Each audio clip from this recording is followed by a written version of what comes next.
Hello and welcome to BoloForms Signature. Today in this video, we will learn how to use bulk upload options in forms.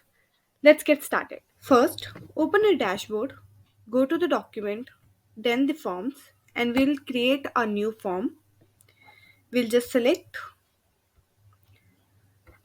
here in the question number 2, I have selected multiple choice, and now we are going to upload options from the CSV file.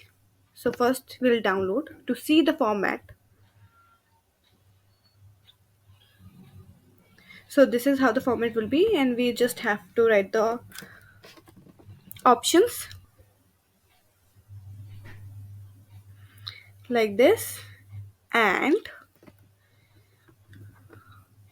we'll choose the CSV file and upload. And here our options being uploaded. This feature is very helpful when we are generating a survey form or a registration form, like universities they can select from.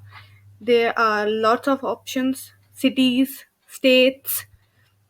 This will make the work very handy for them, and we will have a structured data without any spelling errors. And we will just click on send after the completion of the form. I hope you understood the whole process. Thanks for watching.